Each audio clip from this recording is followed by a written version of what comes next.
بسم اللہ الحمد للہ الصلاۃ والسلام علی رسولہ الکریم اما بعد رب اشرح لی صدری ویسر لی امری واحلل عقدۃ من لسانی یفقہوا قولی آمین یا رب العالمین۔ السلام علیکم ورحمۃ اللہ وبرکاتہ۔ الرحیق المختوم میں آج انشاءاللہ ہم اپنا لیکچر نمبر 19 سٹارٹ کر رہے ہیں، اور آج کا میرا ٹاپک ہے رسالت مآب صلی اللہ علیہ وآلہ وسلم کی مبارک کمسنی اور عہد جوانی کے ابتدائی حالات۔ ہم نے اپنے پچھلے لیکچر میں رسول اللہ صلی اللہ علیہ وآلہ وسلم کی کفالت و پرورش کے بارے میں اچھی طرح سمجھا، اور ہم نے دیکھا کہ یہ ذمہ داری جناب حضرت ابو طالب کی کاندھوں پہ آئی، اور انہوں نے بہت خندہ پیشانی کے ساتھ، نہایت محبت کے ساتھ، احسن انداز میں، اور ان کے تمام گھر والوں نے بھی اس ذمہ داری کو بخیر و خوبی انجام دیا۔ حضرت ابو طالب کی مالی حالت اچھی نہیں تھی، حالانکہ وہ بنو ہاشم کے سردار ہیں، مکہ کے سردار ہیں، خانہ کعبہ کے متولی ہیں، اور تمام تر امور کو بہت احسن طریقے سے انجام دے رہے ہیں، لیکن کیونکہ اہلدار آدمی تھے، اہلدار شخص تھے، تو مالی حالات ان کے متواتر طور پر بہتر نہیں رہتے تھے، اونچ نیچ کا سامنا کرنا پڑتا تھا۔ رسول اللہ صلی اللہ علیہ وآلہ وسلم کیونکہ بے انتہا ہمدرد اور بے انتہا بردبار شخصیت کے مالک تھے، بچپنے سے ہی آپ صلی اللہ علیہ وآلہ وسلم کے اندر احساس ذمہ داری کا ایک عنصر کوٹ کوٹ کر بھرا ہوا تھا، تو اس لیے آپ صلی اللہ علیہ وآلہ وسلم نے اپنے چچا سے بھیڑ بکریاں چرانے کی اجازت چاہی۔ پہلے تو حضرت ابو طالب تیار نہیں ہوئے، لیکن آپ صلی اللہ علیہ وآلہ وسلم کے مسلسل اصرار پر انہوں نے اجازت دے دی۔ یہ باتیں اپنے ذہنوں میں کلیئر رکھیے گا کہ عرب میں بھیڑ بکریاں چرانا کوئی معیوب کام نہیں سمجھا جاتا تھا، بلکہ یہ بڑا ہی اچھا کام سمجھا جاتا تھا۔ بڑے بڑے جو ان کے شرفاء اور امراء تھے، ان کے بچے بھی بھیڑ بکریاں چرایا کرتے تھے، یہ ان کے ہاں ایک عام رواج تھا۔ تو اور رسول اللہ صلی اللہ علیہ وآلہ وسلم کے علاوہ ہم یہ بھی جانتے ہیں کہ انبیاء کرام علیہم السلام نے بھی بھیڑ بکریاں چرائی ہیں، جیسا کہ سورہ طٰہٰ میں اور سورہ نحل میں سیدنا موسیٰ علیہ السلام کے بارے میں بھی اللہ رب العالمین نے فرمایا ہے، ہمیں یہ بیان ملتا ہے کہ حضرت موسیٰ علیہ السلام بھی بھیڑ بکریاں چرایا کرتے۔ تو اس طرح حضرت عیسیٰ علیہ السلام بھی یہ جو نبوت کا جو یہ عمل ہے، یعنی نبوت کی جو تعلیمات ہیں اور نبوت کی جو عملی جتنی بھی ذمہ داریاں، ان کو بھیڑیں چرانے سے تعبیر کیا ہے حضرت عیسیٰ علیہ السلام نے۔ تو یہ نبی صلی اللہ علیہ وآلہ وسلم کے حصے میں بھی آیا، کیونکہ یہ اللہ تعالیٰ کی بہت ہی اہم ایک تربیتی تدبیر ہے جو انبیاء علیہم السلام کے حصے میں آتی ہے، تو رسول اللہ صلی اللہ علیہ وآلہ وسلم کے بھی حصے میں آئی۔ جب آپ صلی اللہ علیہ وآلہ وسلم اپنے چچا کو مالی سہارا دینے کے لیے بکریاں چرانے نکلے، تو در حقیقت یہ جہاں بانی کی تربیت کا آغاز تھا۔ اللہ تعالیٰ کو معلوم ہے کہ یہ جو بچہ اس وقت غلہ بانی کرنے نکلا ہے، اس نے تمام دنیا کو سنبھالنا ہے، تمام دنیا کے لیے یہ سرداری اور رسالت کا شرف لے کر آئے، یہ تمام انبیاء علیہ السلام کا سردار ہے، اور آج یہ بچہ جن بکریوں کے پیچھے پیچھے ہے، بکریاں چرا رہا ہے، کل یہ بچہ انشاءاللہ جب رسالت کے مرتبے پر علل اعلان فائز ہوگا، تو یہ جبریل امین کے آگے آگے چلیں گے اور انہیں معراج نصیب ہوگی۔ تو اللہ تعالیٰ یہ باتیں پہلے سے جانتے تھے، اللہ تعالیٰ ان تمام امور سے باخبر تھے۔ زمانے رسالت میں آپ صلی اللہ علیہ وآلہ وسلم اس سادہ اور پرلطف مشغلے کا ذکر فرمایا کرتے تھے۔ جابر رضی اللہ تعالیٰ عنہ بیان کرتے ہیں کہ ہم رسول اللہ صلی اللہ علیہ وآلہ وسلم کے ساتھ مرہ زہران سے گزر رہے تھے۔ مرہ زہران مکہ سے آگے ایک وادی کا نام ہے۔ ہم وہاں سے پیلو کے پھل چننے لگے، تو نبی کریم صلی اللہ علیہ وآلہ وسلم نے فرمایا، علیکم بالاسود منہم فإنہ اطیب، جو کالا ہو وہ توڑو کیونکہ وہ زیادہ لذیذ ہوتا ہے۔ نبی کریم صلی اللہ علیہ وآلہ وسلم سے پوچھا گیا، کیا آپ بھیڑ بکریاں چراتے رہے ہیں؟ آپ صلی اللہ علیہ وآلہ وسلم نے فرمایا، نعم، وہل من نبی الا رعاہا، ہاں، اور ہر نبی نے بھیڑ بکریاں چرائی ہیں۔ یہ صحیح بخاری کی حدیث ہے، ٹھیک ہے۔ اسی طرح حضرت ابو ہریرہ رضی اللہ تعالیٰ عنہ بیان کرتے ہیں، رسول اللہ صلی اللہ علیہ وآلہ وسلم نے فرمایا، ما بعث اللہ نبیا الا رعى الغنم، اللہ تعالیٰ نے جو نبی بھی مبعوث فرمایا اس نے غلہ بانی ضرور کی ہے۔ صحابہ کرام نے پوچھا، اللہ کے رسول صلی اللہ علیہ وآلہ وسلم، کیا آپ نے بھی غلہ بانی کی ہے؟ آپ صلی اللہ علیہ وآلہ وسلم نے فرمایا، نعم، نعم یعنی کہ ہاں، کنتو ارعاها علی قراریط لأہل مکہ، ہاں میں چند قراریط کے عوض اہل مکہ کی بھیڑ بکریاں چرایا کرتا تھا۔ یہ صحیح مسلم کی حدیث ہے، صحیح بخاری میں بھی موجود ہے، یعنی حضرت ابو ہریرہ رضی اللہ تعالیٰ عنہ سے روایت ہے، وہ بیان کرتے ہیں۔ جو قراریط ہے نا، یہ بیسیکلی قرات کی جمع ہے۔ قرات درہم کے 12ویں حصے کو کہتے ہیں، یعنی جواہرات اور سونے کے وزن کی یہ اکائی ہے۔ اور قرات کے 12ویں حصے کو درہم کہا درہم کے 12ویں حصے کو ایکچولی قرات کہا جاتا ہے۔ تو جتنے بھی یہ جو یعنی بھیڑ بکریاں چرانے کی جو اس دور میں جو اجرت ہوا کرتی تھی نا، وہ ایک قرات ہوا کرتی تھی۔ اس میں بہت ساری اللہ رب العالمین کی حکمتیں پوشیدہ تھیں کہ رسول اللہ صلی اللہ علیہ وسلم ظاہری طور پر اپنے چچا کی ہمدردی میں، ان کی مالی حالت کو دیکھتے ہوئے اس کام کی طرف تشریف لائے، یعنی اس تربیت کی طرف تشریف لائے، یا یوں کہہ لیجیے کہ اس مشغلے کی طرف تشریف لائے، لیکن اس کے پیچھے اللہ تعالیٰ کی ایک تربیتی پوری حکمت پوشیدہ ہے اور کار فرما ہے۔ رسول اللہ صلی اللہ علیہ وسلم کو پوری دنیا کے لیے، پورے عالمین کے لیے، پوری کائنات کے لیے ایک لیڈر کی حیثیت سے ابھرنا ہے، اور لیڈر کے لیے سب سے مشکل اور صبر آزما کام اپنے فالوورز کو کنٹرول میں رکھنا ہوتا ہے۔ بھیڑ بکریوں کو کنٹرول کرنا بھی بہت محنت، بہت صبر آزما، بڑا تھکا دینے والا کام ہوتا ہے، اور تمام انبیاء کرام کو اللہ تعالیٰ نے اس تربیتی کورس سے روشناس کرایا ہے۔ اللہ تعالیٰ کی یہ حکمت ہے تاکہ وہ اپنے جتنے بھی ان کے فالوورز ہیں ان کے اندر ڈسپلن پیدا کریں، انہیں ایجوکیٹ کریں، یعنی انہیں آگاہ کریں، ان کی تعلیم، ان کی تنظیم، تربیت، تزکیے، نگہداشت، ہر طرح کی جتنی یعنی بھاری ذمہ داریاں ہیں نا، ان کو بہت احسن طریقے سے، بہت بخیر خوبی انجام دے سکیں، کیونکہ یہ ایک جہد مسلسل کا نام تھا، یہ ایک یہ مسلسل ہے، یہ ہر نبی کے حصے میں آئی ہے۔ تو یہی نبی اکرم صلی اللہ علیہ وسلم کے معاملے میں بھی ہوا۔ اس میں جو فوائد ہیں وہ میں آپ کے سامنے رکھتی ہوں، چند ایک ہیں جو بہت اہم ہیں، سمجھنے بھی بہت ضروری ہیں، کہ ان سے رسول اللہ صلی اللہ علیہ وسلم کی شخصیت مبارک کو کتنے یوں کہہ لیجیے کہ 4 چاند لگ گئے۔ سب سے پہلی چیز صبر۔ دیکھیں، جو بھیڑ بکریاں چرانے والے جو گلہ بان ہوتے ہیں نا، ان کے لیے سب سے زیادہ ضروری چیز کیا ہوتی ہے کہ وہ صبر سے کام لیں، صبح سے شام تک صبر، استقامت اور بہت ہی یعنی حوصلے کے ساتھ بھیڑ بکریوں کو اپنے ساتھ لے کر چلتے ہیں، تاکہ ان کا پیٹ بھرے، ان کو مکمل طور پہ وہ کھا پی سکیں، ان کو چارہ پراپر میسر آ سکے۔ اگر چرواہا صبر و تحمل کا مظاہرہ نہیں کرتا ہے تو پھر بھیڑ بکریاں ظاہر بھوکی رہ جائیں گی۔ اسی طرح انسانوں کی تربیت کرنے والے افراد کے لیے بھی یہ ضروری ہوتا ہے کہ وہ صبر و تحمل سے کام لیں۔ ہر طرح کا مزاج، ہر طرح کا کریکٹر، ہر طرح کی شخصیت انسان کے سامنے آتی ہے، خاص طور پہ جو لیڈرز ہوتے ہیں، ان کے فالوورز میں سب ایک جیسے انسان نہیں ہوتے ہیں، ڈفرینٹ مزاج کے لوگ ہوتے ہیں، ڈفرینٹ رائے رکھنے والے، ڈفرینٹ اوپینین کا کلیش جو ہوتا ہے وہ ہر جگہ ہوتا ہے۔ لیکن جب آپ کسی ایسی پوزیشن پر ہوتے ہیں، جب آپ مینیج کر رہے ہوتے ہیں بہت بڑے کسی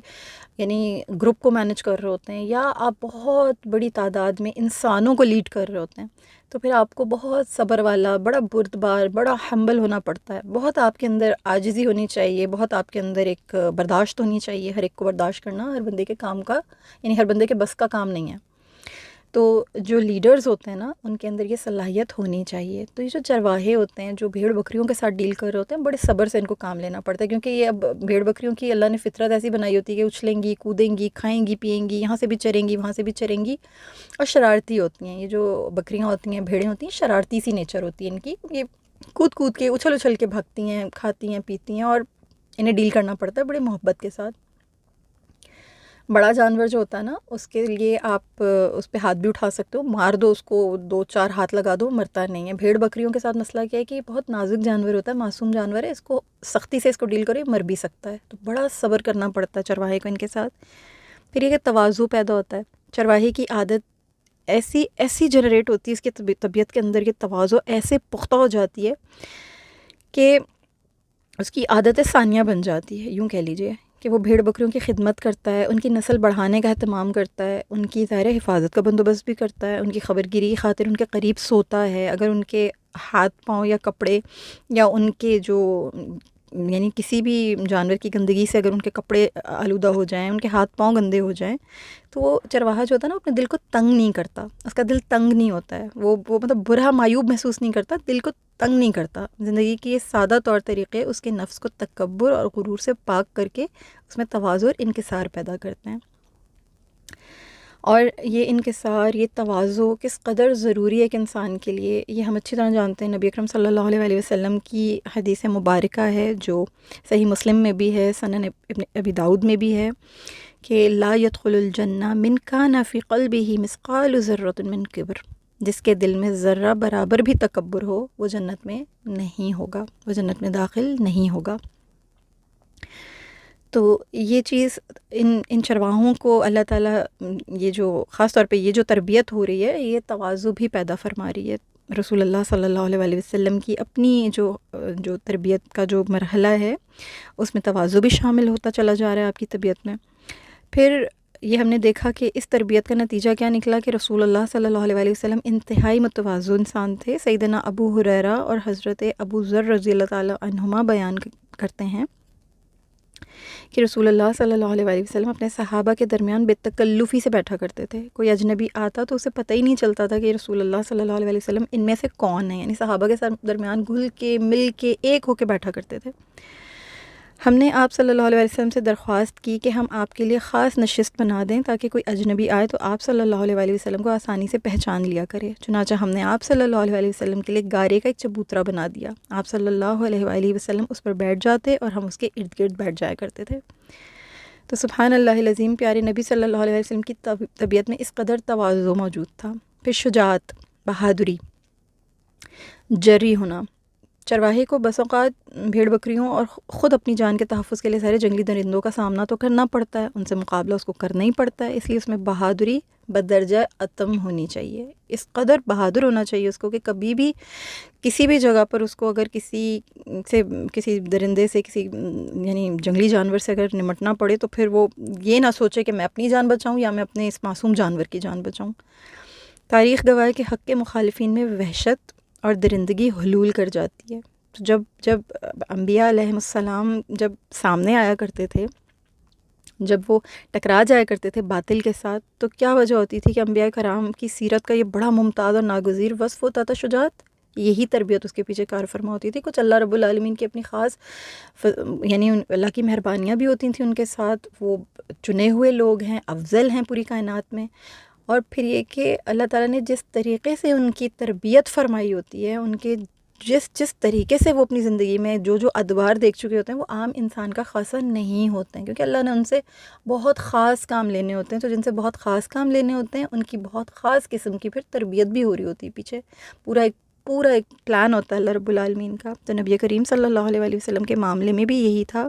کہ آپ صلی اللہ علیہ وسلم اس خوبی میں بھی عدیم النظیر انسان تھے. یعنی اس قدر شجاعت آپ صلی اللہ علیہ وسلم کے اندر موجود تھی کہ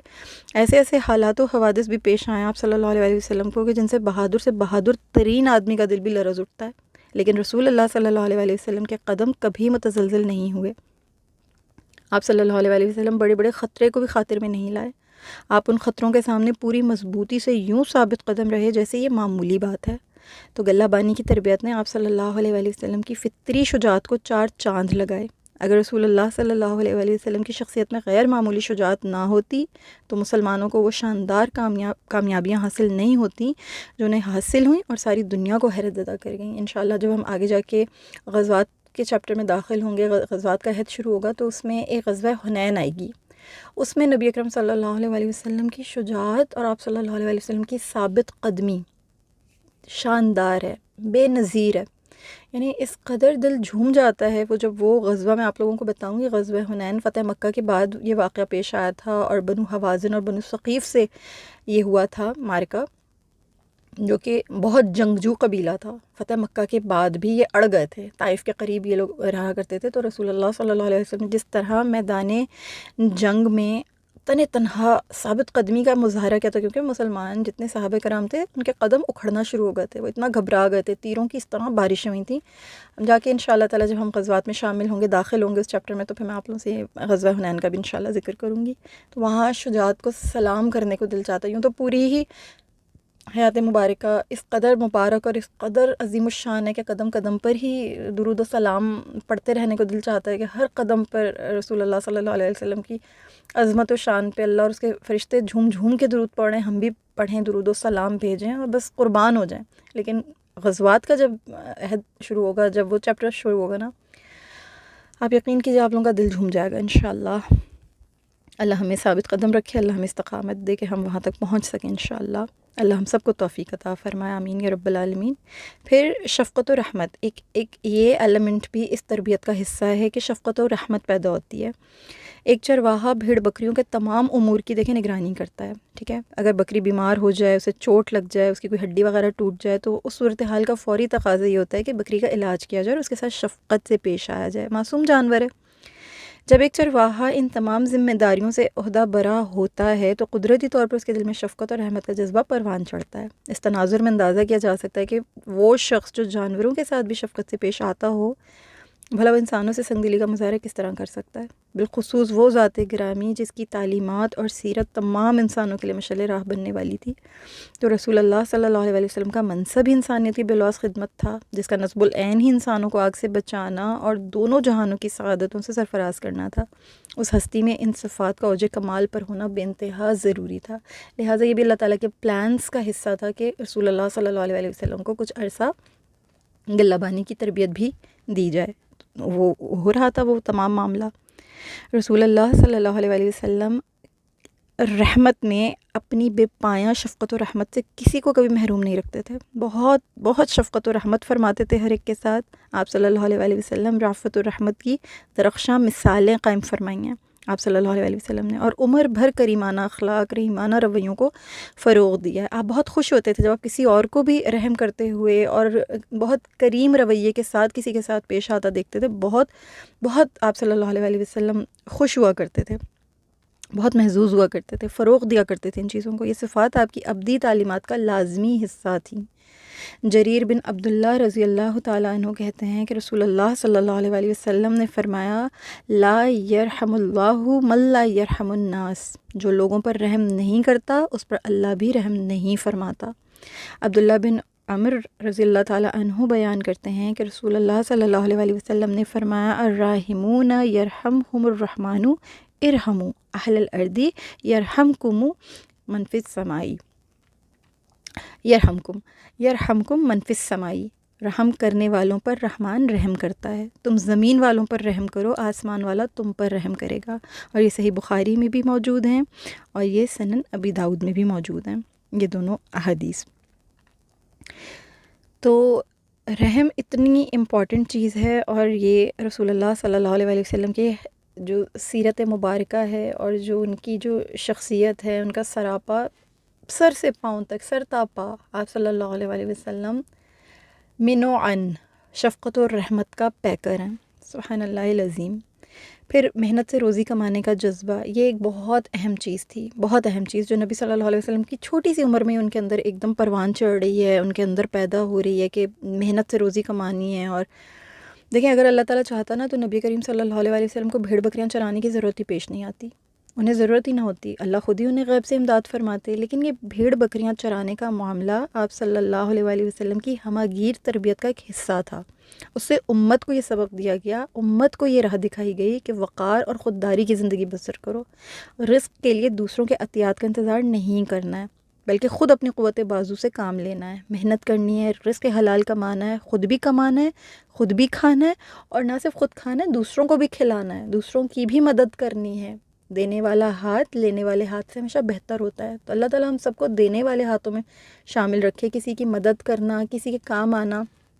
یہ خوش نصیبی کی علامت ہے، یہ اللہ کی بہت بڑی رحمت ہوتی ہے اس کے اوپر جو کسی کے کام آ سکے۔ لیکن بہرحال جو اپنے ہاتھ سے کماتا ہے، جو خود محنت کرتا ہے، رزق حلال کی تلاش کرتا ہے، اللہ تعالیٰ سے یقیناً راضی ہوتے ہیں، اور یہ بڑی اعلیٰ یعنی ایک اعلیٰ انسان کی ایک اعلیٰ کردار ہونے کی ایک علامت ہے کہ انسان وقار اور خودداری کی زندگی بسر کرے۔ اور ایک دائی کے لیے یہ چیز ظاہر ضروری ہوتی ہے کہ وہ ان کامل معنوں میں خوددار بھی ہو، باوقار بھی ہو، اس کی نظر دوسروں کے مال پر بھی نہ ہو، بلکہ وہ خود اپنے دستے بازو سے اپنی روزی کا خود اہتمام کرے۔ اس سے اس کی قدر بھی بڑھے گی اور مرتبے میں بھی اضافہ ہوگا۔ دیکھیں ہمارے جو لیڈرز ہیں نا، ہم اپنے سراؤنڈنگس میں دیکھیں تو ہمارے لیڈرز ہمیں کیوں اریٹیٹ کرتے ہیں، ہمیں کیوں برے لگتے ہیں، اسپیشلی جو پولیٹیکل لیڈرز ہیں، کیونکہ وہ عوام کا خون چوس رہے ہیں اور اپنے عیش و عشرت میں لگے ہوئے ہیں۔ وہ خوددار لوگ نہیں ہیں، باوقار لوگ نہیں ہیں، تو ان کے لیے کہاں سے عزت آئے گی ہمارے دلوں میں؟ ہمارے دلوں میں ان کے لیے عزت نہیں آئے گی، کیونکہ وہ ہمارے مال پر عیش کر رہے ہیں، وہ ٹیکس کے پیسے سے، ہمارے غریبوں کے ٹیکس کے پیسے سے، خاص طور پہ جو ہم جس کنٹری سے ہم بلانگ کرتے ہیں، آپ جانتے ہیں، نام لینا ضروری نہیں ہے، آپ اچھی طرح سے جانتے ہیں، تو وہاں کیا ہے؟ یہی سب کچھ ہے، تو یہ ظلم ہے۔ اس سے ان کی عزت میں اضافہ نہیں ہوتا، ان کی عزت میں اس سے کمی واقع ہوتی ہے، ان کے وقار گھٹتے ہیں اس سے۔ ان کا اپنا کمایا ہوا حرام کا مال ہے، جو حق حلال ہے وہ بالکل اس سے مبرہ ہے، اللہ ماشاء اللہ تمام تو ایسے نہیں ہوں گے، لیکن جو ہیں ان کا کریکٹر، ان کا کردار چیخ چیخ کے گواہیاں دیتا ہے کہ وہ کیا ظلم کر رہے ہیں اور کتنا ان کا جو وقار ہے وہ مٹی میں مل چکا ہے ہم سب کی نگاہ میں۔ تو لیڈرز کو یہ چیزیں سوٹ نہیں کرتی ہیں، لیڈر باوقار ہونا چاہیے، لیڈر خوددار ہونے چاہیے۔ انبیاء کرام علیہم السلام نے کبھی بھی متاع عیش کسی سے طلب نہیں کیا ہے۔ رسول اللہ صلی اللہ علیہ وسلم تو خیر بہت ہی اعلیٰ مرتبت ہیں، آپ کا تو کیا ہی مقام ہے اور آپ کی تو کیا ہی شان ہے، لیکن جو آپ صلی اللہ علیہ وسلم سے سابقہ جو پہلے کے انبیاء علیہم السلام ہیں، ان کا بھی یہی وتیرہ رہا ہے۔ انہوں نے بھی ہمیشہ یہی کہا کہ ہمیں دنیاوی اجر کی کوئی ضرورت ہے ہی نہیں۔ جیسے سورۃ الشعراء میں اللہ تعالیٰ نے، دیکھیے، جہاں اللہ تعالیٰ نے حضرت نوح علیہ السلام کے بارے میں ذکر فرمایا ہے، حضرت ہود علیہ السلام کے بارے میں ذکر کیا ہے، حضرت صالح علیہ السلام کے بارے میں ذکر کیا ہے، حضرت شعیب علیہ السلام کے بارے میں ذکر کیا ہے، اور حضرت شعیب علیہ السلام کے بارے میں ذکر کیا نا، تو وہاں اللہ رب العالمین نے آیت نمبر سورہ شعراء کی آیت نمبر 109 میں، 127، 145، 164، 180، ان تمام انبیاء کرام کے لیے ایک ہی آیت ہے جسے بار بار ریپیٹ کیا کہ ان تمام انبیاء علیہ السلام نے کیا کہا، کیا ان کی عاجزی تھی، اور وہ کیا کہتے تھے کہ اور میں تم سے اس پر کوئی اجر نہیں مانگتا، میرا اجر تو اللہ رب العالمین ہی کے ذمے ہے۔ وہ مطلب یہ کہتے تھے میرا اجر تو رب العالمین ہی کے ذمے ہے۔ وما اسألکم علیہ من اجر ان اجریہ الا علی رب العالمین، وہ یہ کہا کرتے تھے۔ اور پھر حضرت داؤد علیہ السلام کی بھی ہمیں زندگی پتہ چل رہی ہے نا، حضرت داؤد علیہ السلام کو اللہ نے کتنی بڑی سلطنت دی، سب دی، لیکن قرآن ہمیں بتاتا ہے کہ ان کا جو ذریعہ معاش تھا وہ کیا تھا، کہ وہ ایک ایز اے کارپینٹر یا ایز اے گولڈ سمتھ کام کیا کرتے تھے، ایز اے لوہار کام کیا کرتے تھے، یعنی لوہے کو وہ جو ان کو اللہ نے معجزہ دیا تھا، وہ جو قرآن کی آیت ہے وَأَلَّنَ لَهُ الْحَدِيدَ، کہ اللہ تعالیٰ ان کے لیے جو ہے وہ حدید کو جو ہے وہ کیا کر دیا کرتا تھا، لوہے کو اللہ تعالیٰ جو ہے وہ پگھلا دیا کرتے تھے، ان کے ہاتھ کا یہ معجزہ تھا۔ تو تھے وہ بائی پروفیشن وہ کیا تھے وہ اتنے بڑے نبی، نبوت بھی ان کو ملی، انہیں تخت و تاج بھی ملا، بادشاہ بن گئے، مگر اس کے باوجود اپنے ہاتھ سے کماتے تھے۔ کمائی کا ذریعہ ان کا کچھ اور تھا، کمائی ان کا یہ جو حکومت اور اس کا مال تھا وہ ان کی کمائی کا ذریعہ نہیں تھا، کمائی کا ذریعہ ان کا ہمیشہ سے الگ رہا۔ تو رسول اللہ صلی اللہ علیہ وآلہ وسلم نے بھی یہی فرمایا ہے، صحیح بخاری کی حدیث ہے کہ رسول اللہ صلی اللہ علیہ وآلہ وسلم نے سیدنا مقدام رضی اللہ تعالیٰ عنہ سے روایت ہے، وہ بیان کرتے ہیں کہ نبی اکرم صلی اللہ علیہ وآلہ وسلم نے فرمایا، کسی شخص نے کبھی اس سے بہتر روزی نہیں کھائی جو وہ اپنے ہاتھ سے کما کر کھائے۔ اللہ کے نبی داؤد علیہ السلام بھی خود اپنے ہاتھ سے کما کر کھاتے تھے، سبحان اللہ العظیم۔ تو یہ نبیوں کا بہت ہی خاص ایک وصف رہا ہے، اور اس سے ان کی بہت خاص تربیت ہوا کرتی تھی، اور ہمارے پیارے آقا کریم صلی اللہ علیہ وآلہ وسلم کی شخصیت کو اس چیز نے 4 چاند لگا دیے۔ نبی کریم صلی اللہ علیہ وآلہ وسلم کو اپنے عظیم الشان مشن کی تکمیل کے لیے جس صبر، استقامت، متانت، ٹھہراؤ، سنجیدگی، ان سارے اعلیٰ اوصاف کی ضرورت تھی نا، غلہ بانی کے زمانے میں آپ صلی اللہ علیہ وآلہ وسلم کو ان تمام صفات کو مضبوط و مستحکم کرنے کا موقع میسر آیا تھا۔ یہ اللہ تعالیٰ کی تدبیر تھی، اللہ تعالیٰ کی طرف سے دی ہوئی تربیت تھی، اور آپ صلی اللہ علیہ وآلہ وسلم نے اس کے علاوہ یہ کہ فطری خوبصورتی سے بھی آگاہی حاصل کی، خالق کائنات کی شان تخلیق کے مظاہر آپ پر آشکار ہوئے تھے۔ پھر جو رسول اللہ صلی اللہ علیہ وسلم کو خاموش فضا میسر آتی تھی، ٹھنڈی ہوا میسر آتی تھی، تو اس میں اپنے محبوب پروردگار سے رسول اللہ صلی اللہ علیہ وسلم مطلب جو قیمتی موقع ہوتے تھے، قیمتی گھڑیاں، قیمتی ساعات میسر آتی تھیں آپ صلی اللہ علیہ وسلم کو، تو آپ صلی اللہ علیہ وسلم اس میں اپنا تزکیہ نفس فرمایا کرتے تھے، صبر، استقامت، بردباری، تحمل، نرمی، نوازش، شفقت و رحمت اور اس طرح کی دیگر اعلی صفات سے متصف ہوا کرتے تھے۔ تو یہ چیز ہمیں رسول اللہ صلی اللہ علیہ وسلم کی کم سنی کے زمانے میں نظر آتی ہے، کم سنی ہی کے دور کے یہ تمام مطلب یہ تربیتی سمجھ لیجئے کہ سلسلے ہیں۔ پھر اس کے علاوہ ایک رسول اللہ صلی اللہ علیہ وسلم کی آپ نے بہت مرتبہ سنی ہوگی، یہ ہم نے بچپن سے ہم سنتے آ رہے ہیں واقعہ، کہ رسول اللہ صلی اللہ علیہ وسلم کا پہلا جو سفر شام ہے حضرت ابو طالب کے ساتھ، یعنی اپنے چچا حضرت ابو طالب کے ساتھ ان کا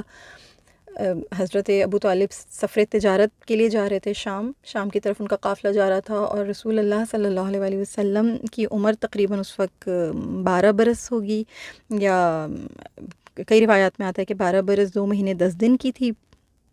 کئی روایات میں یوں آتا ہے کہ 12-13 سال تھی، مطلب اتنی ہی تقریباً عمر تھی، اس سے زیادہ بڑی نہیں تھی، کم سن تھے ابھی۔ تو حضرت ابو طالب قریش کے ایک تجارتی قافلے کے ساتھ شام کے سفر پر نکلے۔ ظاہر دور دراز کے سفر کی صعوبتیں اور مشکلات اور یہ سب تکالیف وغیرہ، تو ان کی وجہ سے حضرت ابو طالب آپ صلی اللہ علیہ وسلم کو ساتھ لے جانے کے حق میں نہ تھے، مگر عین روانگی کے وقت جب انہوں نے آپ صلی اللہ علیہ وسلم کے چہرے انور پر کرب جدائی کے آثار دیکھے تو آپ علیہ السلام سے رہا نہیں گیا، اور آپ نہایت یعنی ایک دم دل گرفتہ ہو کر آپ رونے لگے، آپ کی آنکھوں سے آنسو بہہ گئے کہ نہیں، میں اپنے اس بیٹے کو جو ہے میں اکیلا نہیں چھوڑ کر جا سکتا۔ اور آپ نے رسول اللہ صلی اللہ علیہ وسلم کو اس کرب کے ساتھ جب ان کے چہرے انور پر نظر ڈالی کہ اتنا کرب ہے میری جدائی کا ان کے چہرے پر، تو دل بالکل میلٹ ہو گیا ان کا نا، تو انہوں نے ان کو رسول اللہ صلی اللہ علیہ وسلم کو بھی اپنے ساتھ سفر میں شریک کر لیا۔ یہ چیز جو ہے یہ سیرہ ابن ہشام میں بھی موجود ہے، اور اس کی میں نے آپ سے ایک دفعہ عرض کی ہے، یہ پچھلے لیکچر میں، بلکہ میں نے آپ سے یہ عرض کیا تھا کہ حضرت ابو طالب نے اپنی حیات مبارکہ میں دیوان ابو طالب لکھا ہے، تو وہ دیوان ابو طالب جو ہے اس سے ہی میں آپ لوگوں کو آپ کی اسکرین پر بھی آ رہا ہے کہ یہ واقعہ انہوں نے اس موقع پر جب رسول اللہ صلی اللہ علیہ وسلم نے ان کی طرف بے پناہ محبت کا اظہار کیا اور کرب جدائی کے آثار چہرے مبارک پہ نمودار ہوئے، تو اس موقع پر روتے ہوئے حضرت ابو طالب نے قصیدہ پڑھا۔ وہ قصیدہ میں آپ کے سامنے یہاں پہ عرض کر رہی ہوں کہ حضور اکرم صلی اللہ علیہ وسلم جب کم سن تھے اور 12-13 سال کا سن تھا، تو حضرت ابو طالب علیہ السلام نے تجارتی سفر کے سلسلے میں شام جانے کا ارادہ کیا۔ حضور اکرم صلی اللہ علیہ وسلم نے جو اپنے عم محترم یعنی اپنے چچا محترم سے بے پناہ محبت فرماتے تھے اور کسی وقت ان سے جدا ہونے پر تیار نہیں تھے، سفر میں جانے کی یعنی ساتھ جانے کی خواہش ظاہر کی۔ اس موقع پر جناب ابو طالب علیہ السلام نے قصیدہ پڑھا، ان الامینہ محمد فی قومہ، اس میں کوئی شک نہیں کہ حضرت محمد مصطفیٰ صلی اللہ علیہ وسلم جو اپنے قوم کے صادق و امین ہیں، عندی یفوق منازل الاولادی، میرے لیے اپنی اولاد سے بڑھ کر ہیں، لما تعلق بالزمام زممتہ، سواریوں پر جب اسباب رکھا جا چکا تھا، سب لوگ آمادہ سفر ہو چکے تھے، والعیس قد قلسنا بالازوادی، اور وہ مجھ سے آ کر لپٹ گئے تو میں نے انہیں سینے سے لگا لیا، فارقز من عینی دمع ظارفن مثل الجمانی مفرق بدادی، اس وقت میری آنکھوں سے آنسوؤں کا سیلی رواں بہہ نکلا جو موتیوں کی مانند سواریوں کی زینوں پر بکھر رہا تھا۔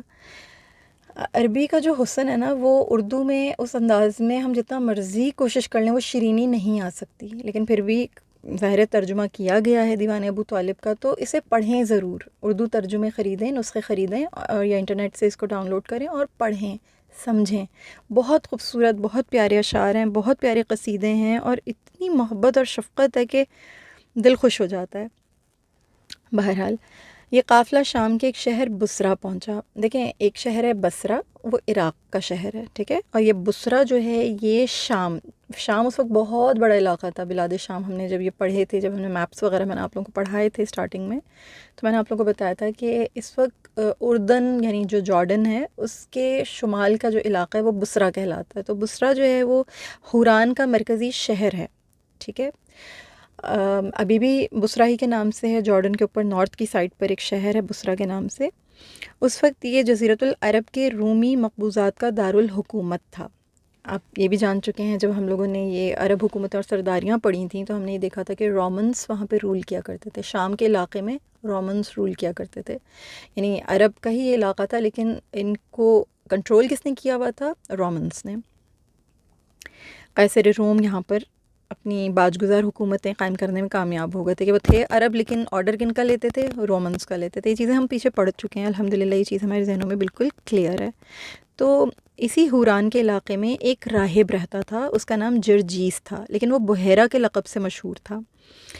اس سے پہلے قریش بارہا اس راستے سے گزرتے رہے اور یہاں قیام کرتے رہے، لیکن اس راہب نے ان کی طرف کبھی توجہ نہیں دی تھی۔ راہب وہ ہوتے ہیں جو یعنی اہل کتاب ہوتے ہیں اور اپنے آپ کو ڈیڈیکیٹ کر دیتے ہیں، اپنی پوری لائف کو سیکریفائس کر دیتے ہیں دنیا سے اور ریلیشن شپ سے اور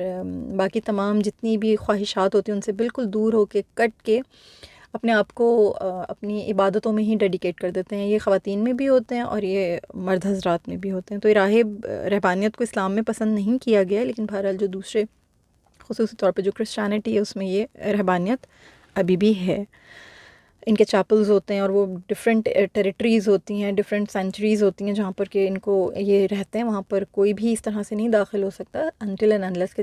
جب ان کے پاس یہ اپروول نہ ہو کہ ہاں ہم بھی اپنے آپ کو ڈیڈیکیٹ کرنے کے لیے آئیں، تمام گناہ بخشوا کے اور یہ سب کچھ۔ تو یہ رہبانیت یہ چیز ہے۔ تو وہ راہب تھا جس کا نام بحیرہ تھا، جرجیس نام تھا، بحیرہ کے لقب سے مشہور تھا۔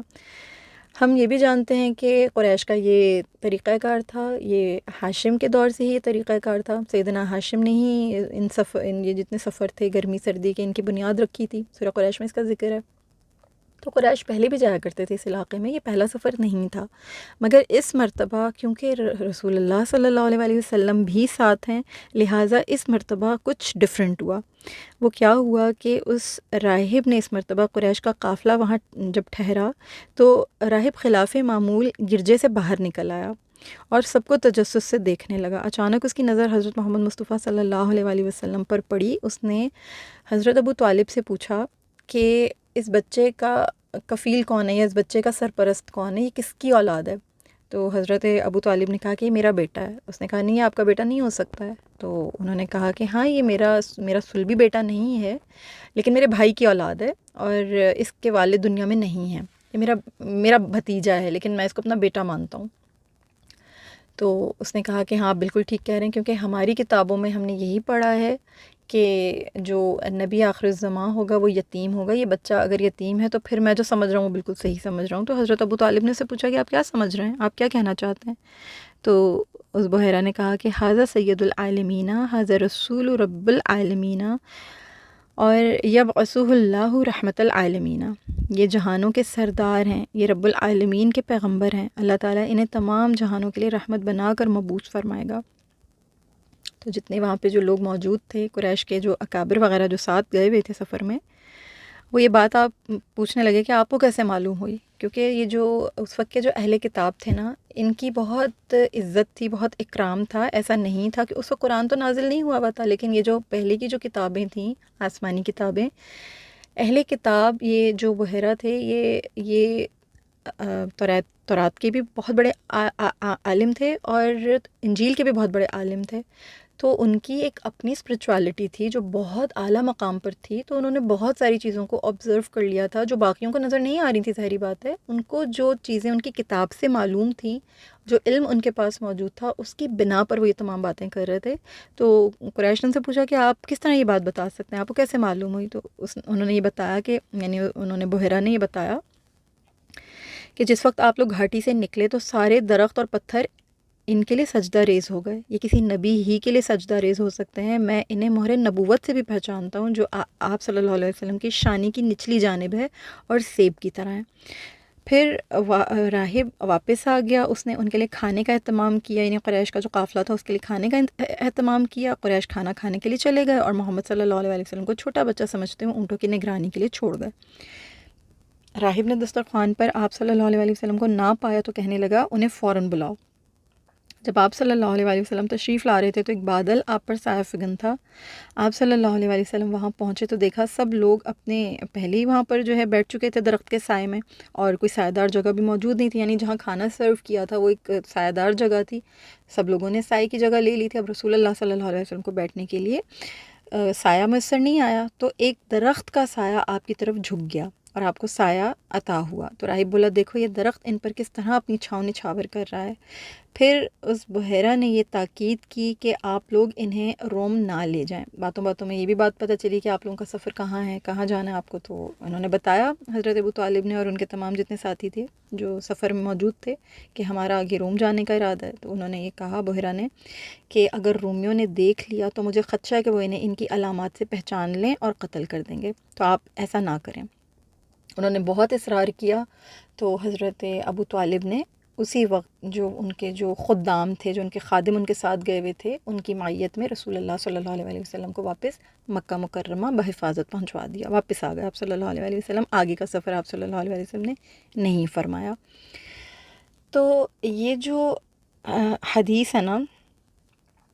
اس کے بارے میں بہت سارے جو ویسٹرن کنٹریز ہیں ان میں بہت بڑے بڑے ان کے ویسٹ کے اسکالرز ہیں جنہوں نے اس واقعے سے کتابیں لکھی ہیں، اور مسلسل کتابیں لکھی ہیں ان کے بارے میں، کہ یہ جو رسول اللہ صلی اللہ علیہ وسلم کو جو علم ملا تھا اور جو ملاقات ہوئی تھی، اس کی وجہ سے انہیں پتہ چلا کہ یہ وادی ہجر جو ہے، یعنی جو قوم عاد کا جو علاقہ ہے وہ بھی، اور پھر بحر مردار جس کو ڈیڈ سی کہا جاتا ہے جہاں قوم لوط کا ذکر ہے وہ،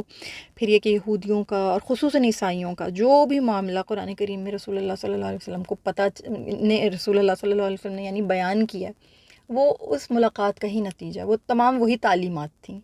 ایک تو یہ ویسٹرن جو کلچر ہے، ویسٹرن اسکالرز ہیں، انہوں نے ان کے اوپر کتابیں لکھی ہیں اس بیکار بات کے اوپر، ایک فضول بات کے اوپر، جن کی نہ کوئی حقائق ہیں، نہ کوئی جن کی حقیقت، کچھ بھی نہیں ہے، یعنی دعوے کیے ہیں بہت بڑے بڑے، لیکن استغفر اللہ العظیم ان کی کوئی حقیقتیں نہیں ہیں۔ پھر یہ کہ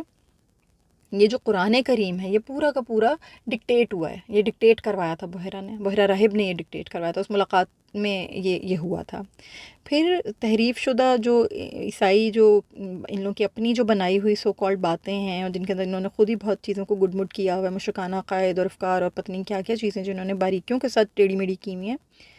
یہ سب کے سب اٹھا کر جو ہے اس ملاقات کے اندر شامل کر دیں، کہ اس ملاقات میں یہ ساری باتیں جو ہیں یہ رسول اللہ صلی اللہ علیہ وسلم کو بتائی گئیں، اور یوں ہوا اور یوں ہوا یوں ہوا۔ تو یہ بات قابل غور ہے کہ اگر ایسا ہی ہوا ہو، اول تو استغفر اللہ العظیم، بینگ مسلمان الحمدللہ ہم سب کو پتہ ہے کہ ایسا نہیں ہوا، لیکن چلیں اگر ان کی اس بات کو سننے کے بعد کوئی ان کو جواب دینا چاہے تو یہی جواب دیا جائے گا نا کہ بھئی یہ آپ کے دماغ کا نرا فتور ہے اور کچھ نہیں ہے،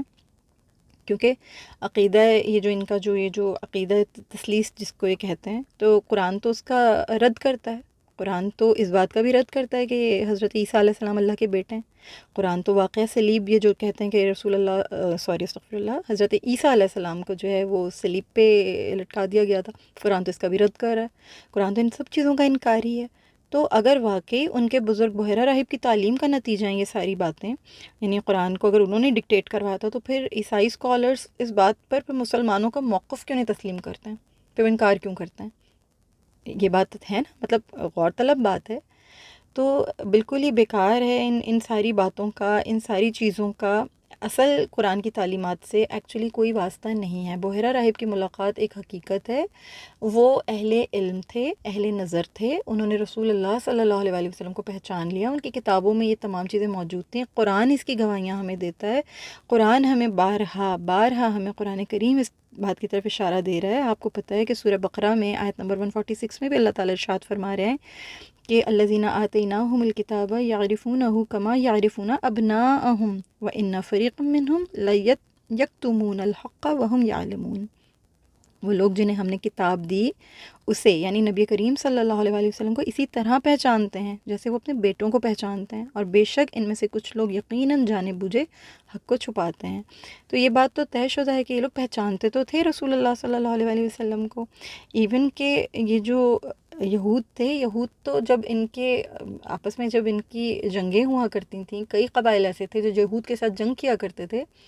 رسول اللہ صلی اللہ علیہ وسلم کی بعثت سے پہلے، تو یہ انتظار کر رہے تھے کہ وہ ہمارا جو نبی ہے جس نے آنا ہے وہ ہم میں سے ہوگا، وہ شان والا آئے گا، تو پھر ہم کیونکہ اپنے آپ کو ہی سمجھتے تھے کہ ہم تو مومن ہیں، ہم اہل کتاب ہیں، یہ خود کو مومن اور باقیوں کو کافر سمجھتے تھے کہ تم لوگ کفر کرتے ہو، مومن تو ہم ہیں، اور حقیقتاً اس وقت کے حساب سے تو انہی کے پاس ظاہر سی بات ہے کتاب کا علم تھا،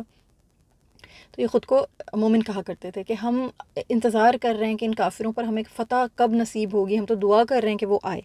اور جب رسول اللہ صلی اللہ علیہ وسلم اپنی سچی شریعت کے ساتھ تشریف لے آئے تو انہوں نے پھر ماننے سے انکار کر دیا تھا۔ تو اسی چیز کو جو ہے اللہ رب العالمین نے سورہ بقرہ کی آیت نمبر 89 میں یوں بیان فرمایا ہے کہ اور جب ان اہل کتاب یعنی ان سے اہل کتاب یہ یہود وغیرہ ان کے پاس اللہ کی طرف سے وہ کتاب یعنی قرآن کریم آ گئی جو اس سابقہ کتاب کی تصدیق کرتی یعنی تورات کی تصدیق کرتی، تو کرتی ہے جو ان کے پاس ہے، اور اس سے پہلے وہ ان لوگوں کے خلاف فتح مانگتے تھے جنہوں نے کفر کیا، یعنی جو کفر کرنے والے لوگ تھے ان کے خلاف یہ اللہ سے فتح مانگا کرتے تھے کہ ہمارا نبی ہے تو ہم کو فتح دلائے گا، ہمیں فتح یاب کرے گا۔ پھر جب ان کے پاس وہ حق آ گیا جسے انہوں نے پہچان لیا تو انہوں نے اس کا انکار کر دیا، لہٰذا کافروں پر اللہ کی لعنت ہے۔ پھر دیکھیں ان کے جو عالم تھے، ان کے جو یعنی عیسائیوں کے راہب تھے، یہودیوں کے عالم تھے، ان سب کے پاس یہ تعلیمات موجود تھیں کہ نبی آخر الزماں کی صفات کیا ہوں گی، خصوصی معلومات ان کے پاس موجود تھیں، اور یہی چیز حضرت سلمان فارسی رضی اللہ تعالیٰ عنہ کے اسلام لانے کا باعث بھی بنی ہے۔ یہ بات ہم جانتے ہیں، جب ہم حضرت سلمان فارسی رضی اللہ تعالیٰ عنہ کے انشاءاللہ تعالیٰ جب اس ٹاپک پہ پہنچیں گے تو میں یہ بات آپ کے سامنے دوبارہ لے کر آؤں گی۔ حضرت سلمان فارسی تو پرشیا سے تھے، وہ تو عرب سے تھے ہی نہیں، وہ ڈھونڈتے ڈھونڈتے ڈھونڈتے رسول اللہ صلی اللہ علیہ وسلم کی خصوصیات کی تعلیمات کبھی کسی راہب سے، کبھی کسی یہودی عالم سے لیتے لیتے لیتے لیتے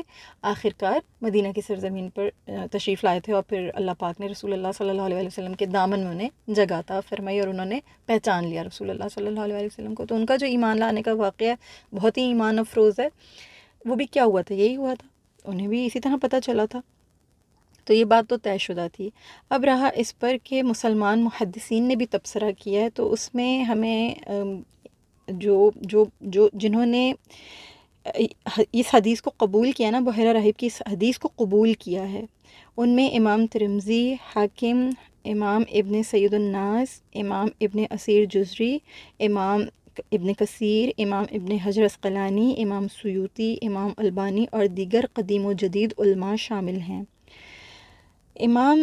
ذہبی رحمۃ اللہ تعالیٰ علیہ نے اس حدیث کے متن پر اعتراضات کیے۔ انہوں نے کچھ اعتراضات اٹھائے تھے کہ رسول اللہ صلی اللہ علیہ وسلم اگر نبی تھے اور ان کے اوپر آسمان بادل سایہ فگن تھا تو پھر درخت کے سائے کے کیا معنی ہیں، وہ سائے کیوں آیا؟ پھر یہ کہ بحیرہ راہب نے اگر حضرت ابو طالب کو یہ بات بتا دی تھی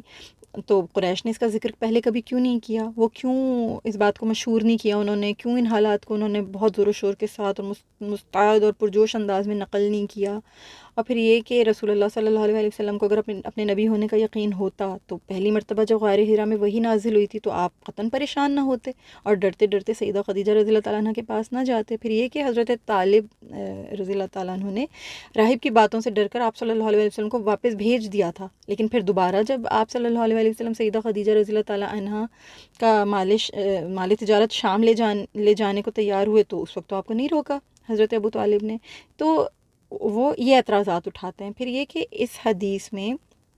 یہ جو اس کی روایت کی صحت اور عدم صحت کے بارے میں جو شدید اختلاف ہے، جس کو مولانا صفی الرحمن مبارک پوری رحمۃ اللہ تعالیٰ علیہ نے بھی الرحیق المختوم میں ذکر کیا ہے، یہ اصل میں امام حاکم کے قریب یہ بالکل صحیح ہے، انہوں نے اس کو صحیح قرار دیا۔ وہی کہتے ہیں کہ امام بخاری امام مسلم کی شروط کے مطابق ہے، البتہ اس میں یہ جو ذکر ہے نا سیدنا ابو بکر صدیق کا اور سیدنا بلال رضی اللہ تعالیٰ عنہما کا، ان کے ذکر کو انہوں نے کہا ہے کہ اس میں سقم نظر نہیں آتا، باقی جتنے بھی راوی ہیں وہ سب ثقہ ہیں،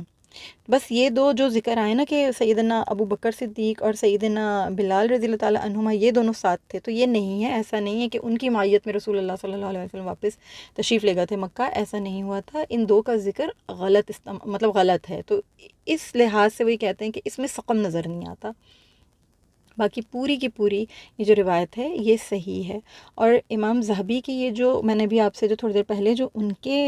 جو ان کو جو اشکال تھے یا ان کے جو اس معاملے میں جو انہوں نے اپنا رجحان بیان کیا، تو محدثین جدید بھی اور قدیم بھی، یعنی محدثین بھی ہیں اور جدید و قدیم علماء بھی ہیں، انہوں نے اس کی توضیح کی ہے، تطبیق کی ہے، انہوں نے یہ کہا ہے، انہوں نے اس کی وضاحت اس طرح سے دی ہے کہ دیکھیں نبی کریم صلی اللہ علیہ وسلم کی پیدائش سے لے کر اس واقعے تک کئی نشانیوں کا ظہور ہو چکا تھا، جن میں شق صدر کا واقعہ بھی شامل ہے، جو اس سے زیادہ حیران کر دینے والا تھا، مہیر العقول ہے، یعنی حیران کر دیتا ہے نا عقلوں کو، زیادہ حیران کن بات تھی، اس لیے قریش کو راہب کی باتیں سن کر زیادہ تعجب نہیں ہوا۔ بنو سعد میں جب یہ ہوا تھا شق صدر کا واقعہ، حلیمہ سعدیہ جب واپس مکہ لے آئی تھی رسول اللہ صلی اللہ علیہ وسلم کو، تو یہ بات وہاں پر جنگل کی آگ کی طرح پھیلی تھی، یہ بات خفیہ نہیں تھی کہ اس بچے کے ساتھ شق صدر کا واقعہ ہو چکا ہے۔ تو قریش نے بہت خاص اہمیت ضرور دی تھی رسول اللہ صلی اللہ علیہ وسلم کو، لیکن ان کے لیے یہ چیز بہت ماورائے عقل نہیں تھی کہ وہ ان کے لیے یہ کہا جائے کہ یہ آنے والے وقتوں کے نبی ہیں. تو قریش نے اس چیز کو اتنی اہمیت نہیں دی. پھر یہ کہ حضرت ابو طالب کو اس واقعے کی یاد دہانی کی ضرورت ہی نہیں تھی، کیونکہ انہوں نے تو کبھی بھی نبی اکرم صلی اللہ علیہ وسلم کی نبوت کے بارے میں کسی شک کا اظہار نہیں کیا. ان کے تو بے پناہ ان کے اشعار موجود ہیں اور ثابت ہیں کہ وہ رسول اللہ صلی اللہ علیہ وسلم کی نبوت پر یقین رکھتے تھے. آپ صلی اللہ علیہ وسلم کے لیے تو کبھی بھی انہوں نے شک کا اظہار نہیں کیا تھا، ہے نا. اور پھر یہ کہ نبی کریم صلی اللہ علیہ وسلم کو یہ جو کہا جاتا ہے کہ وہ وحی کے یعنی وہ جو خوفزدہ ہوئے تھے جب وحی ان کے اوپر نازل ہوئے، اگر ان کو یقین ہوتا کہ میں آنے والے وقتوں کا نبی ہوں تو پھر وہ نہ گھبراتے. دیکھیں اس کے پیچھے وجہ یہ تھی کہ وحی کا جو جلال ہوتا ہے نا، وہ ایک اپنی ہیبت رکھتا ہے. رسول اللہ صلی اللہ علیہ وسلم کے جب ہم وحی کے واقعات پر جائیں گے انشاءاللہ، جب وہ ہمارا ٹاپک شروع ہوگا تو میں آپ کو بتاؤں گی کہ آپ صلی اللہ علیہ وسلم کی کئی احادیث موجود ہیں جن میں آپ صلی اللہ علیہ وسلم وحی کے نازل ہونے کے مختلف وقوعے بیان کر رہے ہیں اور مختلف انداز بیان کر رہے ہیں، اور ان میں اپنی کیفیات کا بھی اظہار فرما رہے ہیں. تو پہلی وحی نازل ہونا، فرشتے سے یوں ڈائریکٹ ملاقات ہونا، اور اللہ تعالیٰ کے کلام کا جو ایک ہیبت ربانی تھی اس کے اندر، اس کا نزول ہو رہا ہے رسول اللہ صلی اللہ علیہ وسلم کے قلب اطہر کے اوپر، اسے انڈیلا جا رہا ہے اس کلام کو، اپنے آپ میں بہت جلال تھا. یہ اپنے آپ میں ایک بہت ہیبت ناک ایک واقعہ تھا، یعنی اس کے اندر ایک جلال ہے تو وہ جلال جو تھا وہ رسول اللہ صلی اللہ علیہ وسلم اس جلال کی ہیبت سے گھبرا کر گھر پہنچے تھے. اور ایسا نہیں تھا کہ نبی صلی اللہ علیہ وسلم خدا نخواستہ بہادر انسان نہیں تھے، شجاع نہیں تھے، یا آپ صلی اللہ علیہ وسلم کسی اور غلط فہمی کا شکار ہو گئے تھے. ایسا کچھ نہیں تھا، کوئی خوف نہیں تھا آپ صلی اللہ علیہ وسلم کے اوپر. آپ اس جلال اور اس وحی کی جو ہیبت تھی نا، وہ ہیبت ربانی تھی ایکچولی، اس سے گھبرا کر گھر پہنچے تھے آپ صلی اللہ علیہ وسلم. پھر یہ اعتراض کہ ابو طالب نے نبی کریم صلی اللہ علیہ وسلم کو دوسری مرتبہ شام کیوں جانے دیا، تو اس کی بھی کئی وجوہات ہیں. ایک تو یہ کہ نبی اکرم صلی اللہ علیہ وسلم اب جوان ہو چکے تھے، اس واقعے کو بیتے ہوئے کافی عرصہ گزر چکا تھا، اور نبی اکرم صلی اللہ علیہ وسلم اپنی حفاظت اس وقت کر سکتے تھے، لہٰذا وہ دوبارہ گئے تھے شام مال سفر لے کر، مال تجارت لے کر، حضرت سیدہ خدیجۃ الکبریٰ سلام علیہا کا. پھر دوسری چیز یہ کہ نبی کریم صلی اللہ علیہ وسلم کو نبی آخر الزماں بننا تھا. اللہ تعالیٰ خود آپ صلی اللہ علیہ وسلم کی حفاظت فرما رہے تھے. یہی بات بحیرہ راہب نے بیان کی تھی، اور یہی بات جو ہے سمجھ میں آنے والی بھی ہے. عقلوں کو یہی چیز لگتی ہے کہ بھائی اللہ تعالیٰ نے جب جس کام کا فیصلہ کر لیا ہے، اللہ تعالیٰ نے جب جس کام کا ارادہ کر لیا، وہ ہو کے رہے گا. تو کوئی بھی اللہ تعالیٰ کو، اللہ تعالیٰ کے فیصلوں سے، اللہ تعالیٰ نے جس چیز کا حکم دے دیا اس سے روک تو نہیں سکتا ہے. تو اس میں کوئی کسی قسم کا شک نہیں. تو یہ وضاحتیں جو ہیں قدیم علماء نے بھی دی ہیں، جدید علماء نے بھی دی ہیں، اور دس میکس اے سینس. تو یہ ہوا واقعہ شام کا جو سفر ہوا تھا رسول اللہ صلی اللہ علیہ وسلم کا، اس سے متعلق واقعہ جو نبی اکرم صلی اللہ علیہ وسلم کی کم سنی میں پیش آیا. پھر یہ کہ نبی اکرم صلی اللہ علیہ وسلم کی تمام تر زندگی، آپ کو پتہ ہے کہ جوانی تک کے جو حالات و واقعات ہیں، آپ صلی اللہ علیہ وسلم جس ماحول میں رہ رہے تھے، اللہ تعالیٰ آپ کی خصوصی نگرانی اور حفاظت فرما رہے تھے. زمانہ رضاعت کے دوران ہی میں شق صدر کر کے آپ صلی اللہ علیہ وسلم کے قلب اطہر کو اللہ تعالیٰ نے شیطانی وسوسوں اور فتنوں سے محفوظ کر دیا تھا. تو زندگی کے ہر موڑ پر خصوصی نگہداشت کا انتظام سدا آپ صلی اللہ علیہ وسلم کے ساتھ ساتھ رہا. یوں آپ صلی اللہ علیہ وسلم کا دامن بچپن، لڑکپن، جوانی، غرض ہر دور میں زمانہ جاہلیت کی جو علائشیں تھیں نا، ان سے یکسر پاک رہا. پورا عرب ان خرابیوں میں اور ان برائیوں میں لت پت تھا، لیکن آپ صلی اللہ علیہ وسلم ہمیشہ سے ہی قلب سلیم کے حامی تھے، اور قلب سلیم ہی آپ کو عطا ہوا تھا. آپ بہت اعلیٰ اور صاف کے مالک تھے. آپ صلی اللہ علیہ وسلم نے برے اخلاق سے ہمیشہ بیزاری کا اظہار کیا تھا. آپ صلی اللہ علیہ وسلم بت پرستی سے نفرت فرمایا کرتے تھے. آپ صلی اللہ علیہ وسلم جتنی بھی مستشرقین ہیں ان کی بددیانتیوں سے بھی آپ صلی اللہ علیہ وسلم جو ہیں وہ بیزار رہا کرتے تھے، اور ہمیشہ نبوت سے پہلے بھی بتوں سے اجتناب فرمایا. آپ صلی اللہ علیہ وسلم کا پورا گھرانہ بتوں سے اجتناب فرماتا تھا. تو آپ صلی اللہ علیہ وسلم بھی ظاہر انہی کے نقش قدم پر تھے، اور خصوصی طور پہ آپ صلی اللہ علیہ وسلم رسالت کے ساتھ ہیں آپ کے اندر، تو ویسے ہی ان تمام چیزوں کی طرف سے اللہ کی طرف سے بیزاری موجود تھی، یعنی اللہ نے آپ کے دل کو ان چیزوں سے بیزار کر رکھا تھا۔ پھر آپ جو قریش کی جو بدعتیں ہوتی تھیں، جو ان کی عیدیں ہوتی تھیں، جو کچھ بھی ان کے ہوتے تھے، ان میں بھی آپ شرکت نہیں فرمایا کرتے تھے، انکار کیا کرتے تھے، غیر اللہ کا ذبیحہ نہیں کھایا کرتے تھے، کبھی بھی وہ گوشت یا وہ کھانا پسند نہیں فرماتے تھے جن پہ اللہ کے سوا کسی اور چیز کا نام لیا جاتا ہو، جھوٹ سے شدید نفرت فرماتے تھے، بے انتہا اجتناب کرتے تھے۔ جھوٹے کسی دور میں بھی آپ نے، یعنی بچپنا ہو یا آپ کی کم سنی کا زمانہ ہو، آپ کی یعنی ٹین ایجر دور ہو، کبھی بھی آپ صلی اللہ علیہ وسلم نے سچ کا دامن ہاتھ سے نہیں جانے دیا، سچائی کو کسی خوف یا طمع کے زیر اثر نہیں آنے دیا آپ نے، کبھی بھی نہیں، آپ نے کبھی بھی جھوٹ کو اختیار نہیں کیا۔ رسول اللہ صلی اللہ علیہ وسلم نے جب سے شعور کی آنکھیں کھولی، سچائی ہی کو اپنا شعار بنایا، اور آپ صلی اللہ علیہ وسلم ہمیشہ ساری زندگی اسی چیز کی تبلیغ فرماتے رہے، ہمیشہ اسی چیز کو آگے پہنچاتے رہے، اسی کو فروغ بخشا۔ تو یہ آپ صلی اللہ علیہ وسلم کی خصوصیات ہیں۔ پھر بے پردگی سے آپ صلی اللہ علیہ وسلم کو شدید وحشت رہی، نہیں آپ صلی اللہ علیہ وسلم پسند فرماتے تھے، بے حیائی کو آپ صلی اللہ علیہ وسلم بالکل پسند نہیں کرتے تھے، بالکل بھی آپ صلی اللہ علیہ وسلم کو ان چیزوں میں یعنی دلچسپی نہیں تھی۔ رسول اللہ صلی اللہ علیہ وسلم نے فرمایا الحیاء لا یأتی الا بخیر، یعنی حیا سے بھلائی ہی حاصل ہوتی ہے، بھلائی ہی حاصل ہوتی، ظاہری بات ہے، صحیح بخاری کی حدیث ہے، اور حیا تو ظاہری بات ہے ہر دین کی خصلت ہے، اور اسلام کی خصلت حیا ہے، یہ بھی آپ صلی اللہ علیہ وسلم کی حدیث ہے۔ تو آپ صلی اللہ علیہ وسلم بے انتہا حیا دار انسان تھے۔ اس زمانے میں جب بے تکلفی عام تھی، فحش باتیں کرنے کا رواج تھا، اس ماحول میں بھی نبی اکرم صلی اللہ علیہ وسلم فرد فرید تھے، جو بچپن ہی سے عریانی سے مکمل طور پر محفوظ تھے، ٹھیک ہے۔ تو یہ چیزیں ہمیں اپنے ذہن میں رکھنی کہ آپ صلی اللہ علیہ وسلم بہت اوج کمال پر ہیں۔ پھر شراب خانے وغیرہ ہوا کرتے تھے وہاں پر، کھلی آپ کو پتہ ہے کہ محفلیں بھی ہوا کرتی تھیں گانا سننے کی، اور ان ساری چیزوں کی آپ صلی اللہ علیہ وسلم کو کبھی خیال بھی نہیں گزرا تھا، نفرت کیا کرتے تھے آپ صلی اللہ علیہ وسلم ان تمام شیطانی چیزوں سے اور ان تمام برائیوں سے ہمیشہ دور رہے۔ تو یہ آپ صلی اللہ علیہ وسلم کی جو سمجھیں کہ جو ٹین ایج ہے، یہ اس کے حالات و واقعات ہیں۔